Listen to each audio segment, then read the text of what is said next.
আসসালামু আলাইকুম রাহমাতুল্লাহি ওয়া বারাকাতুহু। সম্মানিত দর্শক, ইতিমধ্যে আপনারা জানতে পেরেছেন ভারতের কসাই, গুজরাটের কসাই নরেন্দ্র মোদী এবং আমাদের গর্বিত sir doctor professor Yunus Ahmad Saheb দুজনার সাক্ষাৎ হয়েছে এবং সেই সাক্ষাতে মোদী কোনো কথা খুঁজে পাইল না। মোদী কিভাবে কথা বলবে, কোন পয়েন্টে কথা বলবে, কোন সাবজেক্টে কথা বলবে, সেই কথা তার ভিতরে আসতেছে না।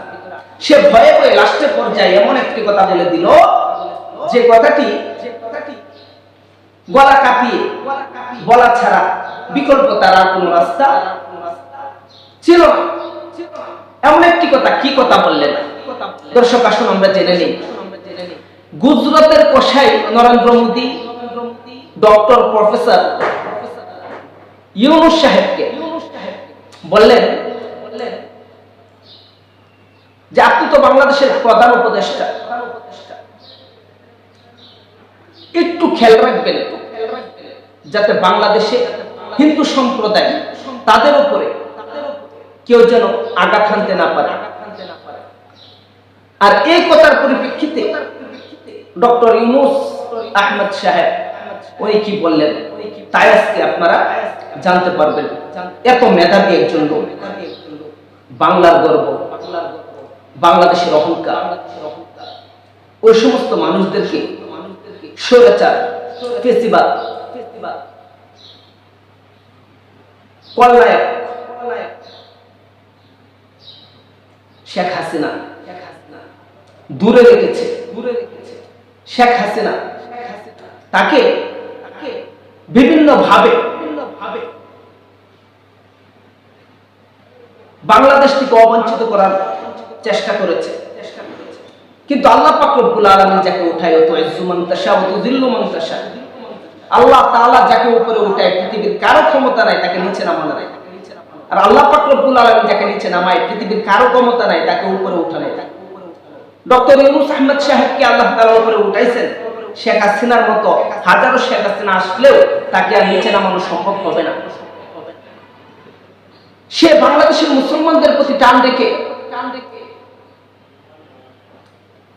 মোদীকে বলেছে আমার দেশে কোন সংখ্যালঘু নির্যাতিত হচ্ছে না, এমন একটা নজির আপনি দেখাতে পারবেন না, বরং আপনার দেশে আমার মুসলমান ভাই বোনদের উপরে প্রতিনিয়ত টর্চার করা হচ্ছে।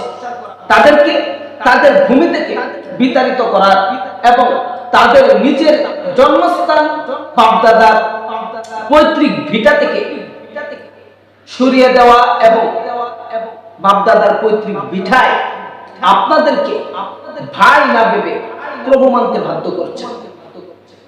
এমন ভাবে কথা বলছেন আর এমন ভাবেই কথাগুলো উপস্থাপন করেছেন মোদী নিজ দিকে তাকানো ছাড়া, লজ্জায় মাথা নিচের দিকে দেওয়া ছাড়া দ্বিতীয় কোনো প্রমাণ কিংবা কথা তার কাছে ছিল না। সুতরাং এখান থেকে শিক্ষা নেওয়া যায়, মোদী যা বলতো শেখ হাসিনা হা হা বলতো, আর এখন ডক্টর ইউনুস যা বলে মোদী তাই করতে বাধ্য। কারণ বাংলাদেশ কখনো কাউকে পরোয়া করে নাই। বাংলাদেশ এহিয়া খান ভুট্টো খানের আমলেও এহিয়া খান ভুট্টো খানকে ছেড়ে কথা বলে নাই। বাংলাদেশ তখনও বলেছিল আমরা তোমাদের ভাই হতে চাই, তোমাদের দাস নয়। যখন পশ্চিম পাকিস্তানিরা আমাদেরকে বুলেটের আঘাতে দমিয়ে রাখতে চাইল এবং তারা বললো যে না, তোমরা আমাদের ভাই নয়,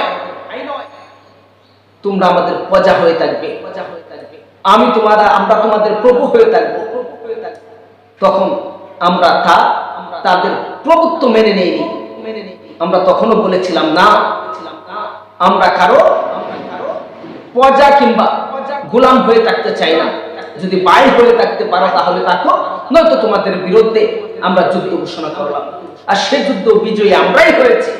সুতরাং প্রয়োজনে ভারতের সাথে চূড়ান্ত একটি যুদ্ধ হবে, সেই যুদ্ধেও আমরা বিজয়ী হব এবং আমাদের প্রায় 800 বছরের রাজত্ব আমাদের শাসন, আমাদের পূর্বপুরুষদের অধিকার আমরা ফিরিয়ে এনে আবার ভারতে আমরা শাসন করব ইনশাআল্লাহ। এই জন্য আপনারা পূর্ব পরিকল্পনা শুরু থেকে এখন থেকে করা লাগবে।